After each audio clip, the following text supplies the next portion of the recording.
Chestnut and you have Chestnut continuing, make both of those sections one way but opposite, so you would enter in one and leave the other. That way, one-hand truck could make that turn out, but people wouldn't be speeding through coming into it as well. Just throwing it out there. Mr. Yule. Yeah, hi.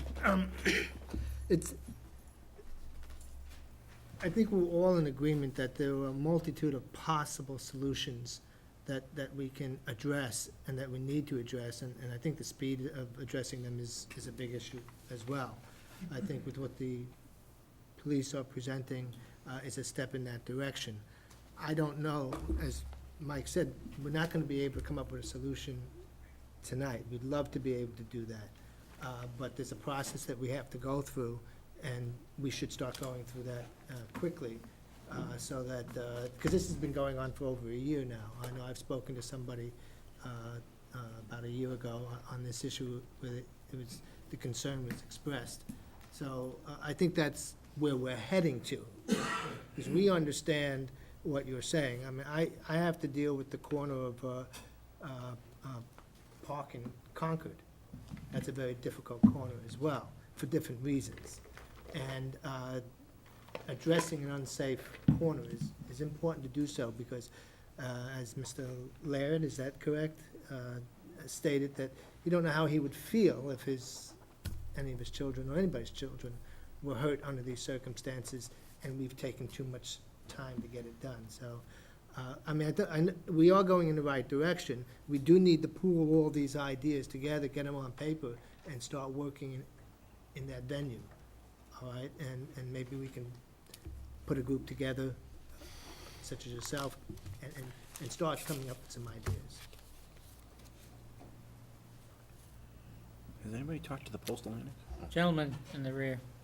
My name is Mike Springer. I live at 9 Cedar Street. And I think that there's been a lot of good suggestions and things like that, but a couple of things need not be overlooked. Number one is the trucks are big and they're not made for our streets.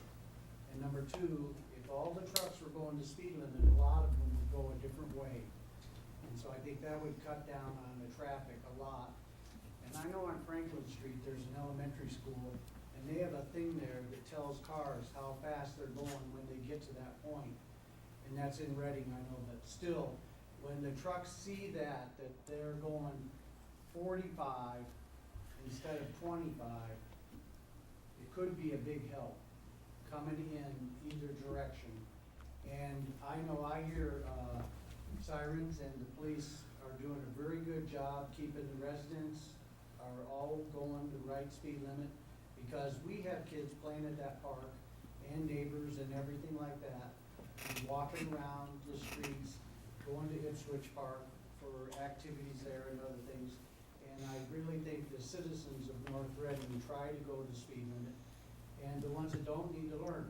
But still, if the trucks were going the speed limit, a lot of them would go a different way because they're heavy-footed and they drive too fast. Thank you. Okay. I've heard a number of different things, and I'm trying to get a measure of, obviously there's the safety issue. I mean, I've heard that, but I heard earlier that there's excessive noise, especially in the summertime with open windows, and also heavy exhaust fumes as a result of a high number of trucks going through your neighborhoods. It's clear that, they've picked that path because they can make the turns easier. But it is a fairly narrow road. I tell you, I'm scared to hell when I drive down 62 to go up to 93 in the morning and the cement trucks are going in the opposite direction, But I think that I'd like to get a measure of, the noise issue is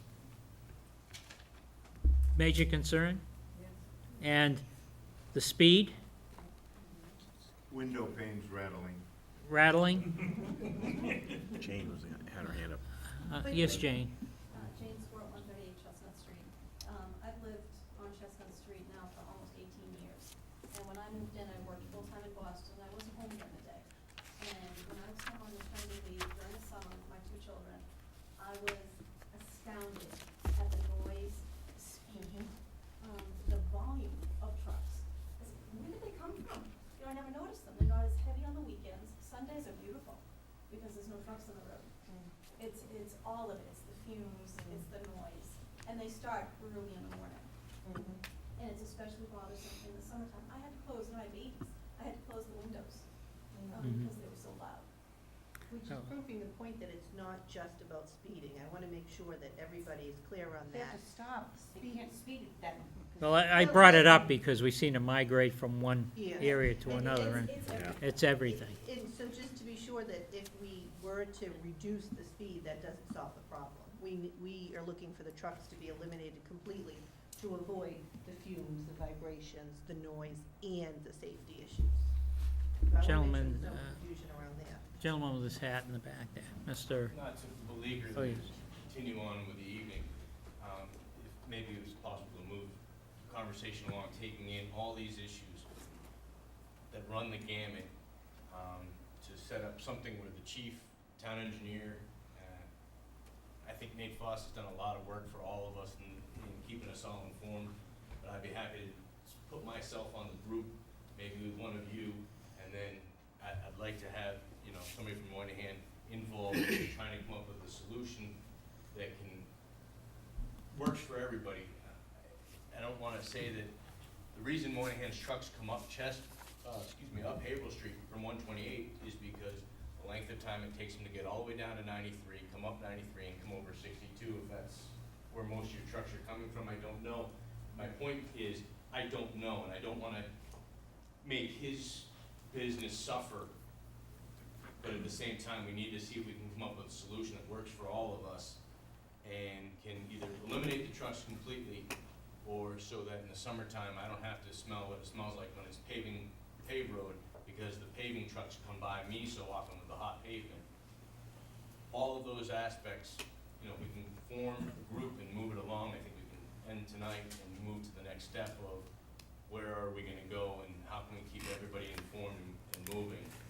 And I think we as a group would appreciate that it's not gonna take another year to get there, and that we can just find out where the next steps are and be informed as to how we're getting there. Mr. Prisco. Just two questions. Is there a law against weight restrictions on roads? Oh, yeah, oh, yeah. And is that the same process? We can't just arbitrarily go and do it as a town?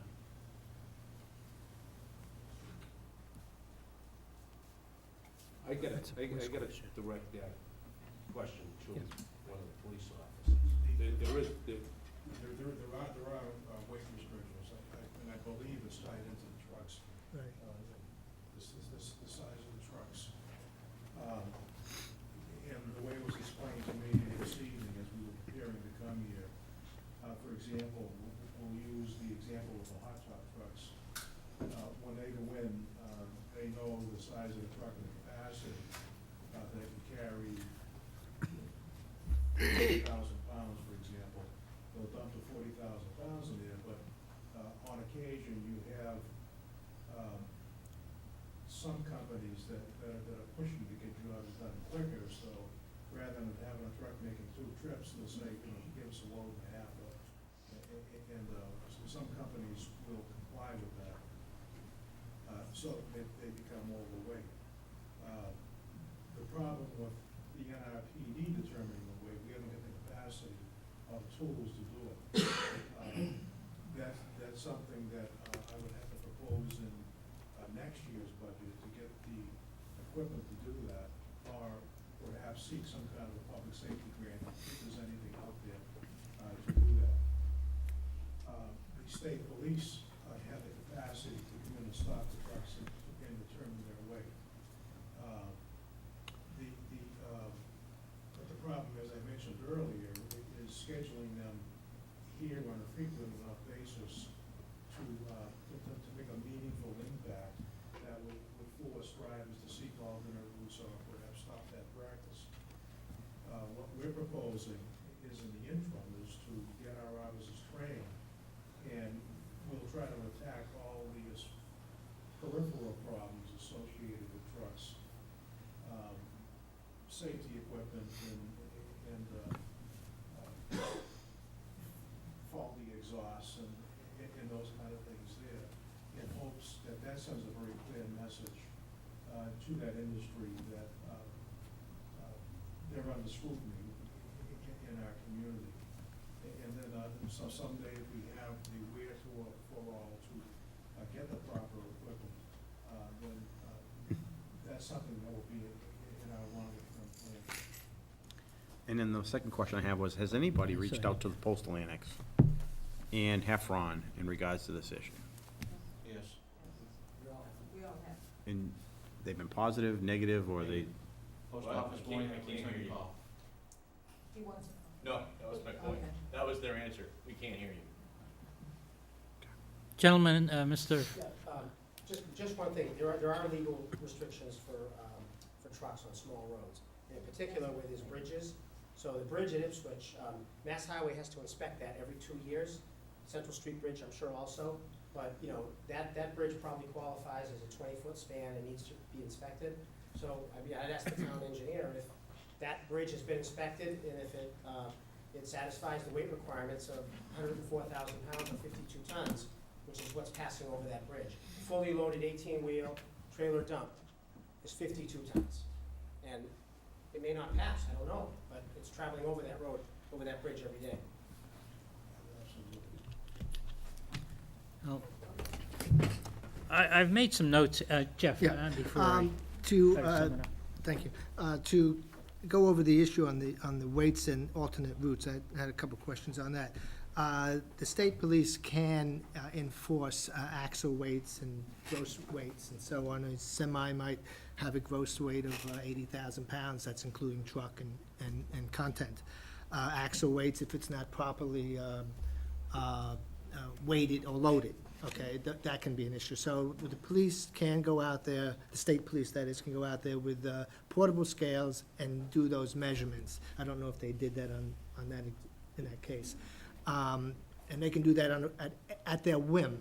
And I think that's very important, that if we're able to get ourselves into a position along with the police to do spot checks at that location when no one will know that it's being done, eventually the traffic will begin to subside, okay, I would think, with that kind of surveillance. With regard, Mike, to the alternate route, it would seem to me that 28 would be an alternate route to that intersection. Okay, and if we have an alternate route, then it would seem that the implementation of dealing with that corner, as we determine is the best way to do it, would answer that question, because we have Concord Street is also an alternate route. So it would seem, am I correct in that assessment, or? You are. Based upon my observations, if you drive down 28 into Reading, maybe this isn't the venue to say this, but I think the town of Reading has done everything that they can do to keep trucks from taking if they're going southbound, taking a left. I know a few years back, they Taking a left, I don't know, what do you mean? taking a left to get on to Haverhill Street or what.